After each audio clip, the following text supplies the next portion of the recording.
بعد وصولي إلى هذا الواد الذي يأتي بحمولة كبيرة من مياه الأمطار لما تتكاثر فوق أعالي هذه الجبال التي تفوق كل التخيلات. سبحان الله. سوف أعود. المسافة كيلومترا، المدة 3 ساعات 31 دقيقة و34 ثوان. كانت وتيرة سرعتك في آخر كيلومتر 1820 ساعة. استمر على هذا النحو.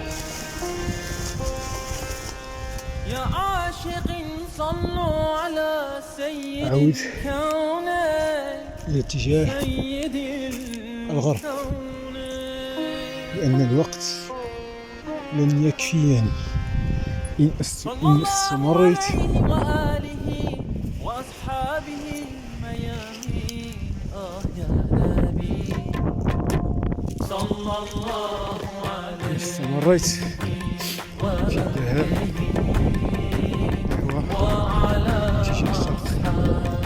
هذا يجب علي أن أعود إلى حصة قادمة لأن هذا المكان لم يسبق لي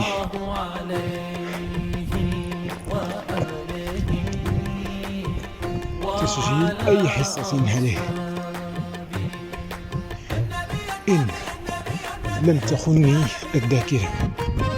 هذا المكان غريب علي، لهذا يجب أعود قليلا، أخذ مزيد من الحيطة والحذر تجنبا للمخاطر التي تتواجد فوق هذه الارتفاعات.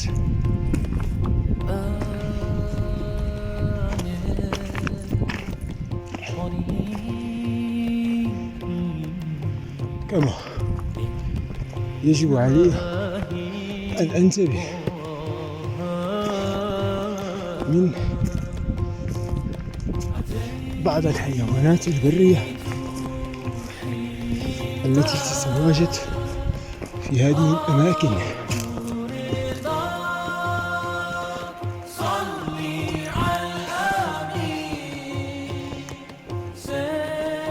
لقد اختارت هذه الأماكن للابتعاد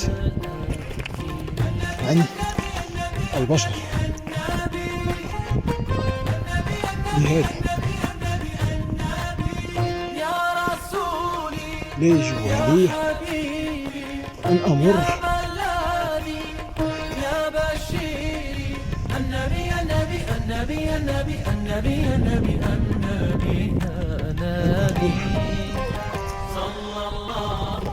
في مكان تعايشها أو المكان الذي قد تكون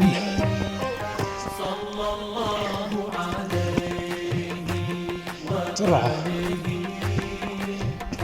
صغارها عبر هذه الارتفاعات. من قلب الحدث أحببت أن أشارككم هذه المقاطع من الفيديوهات لحصة اليوم الأحد 11 فبراير. هناك تساقطت مطرية شهدتها منطقتنا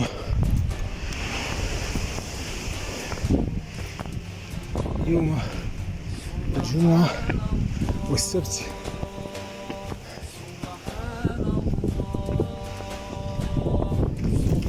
عفوا، ليلة الخميس والجمعة والسبت.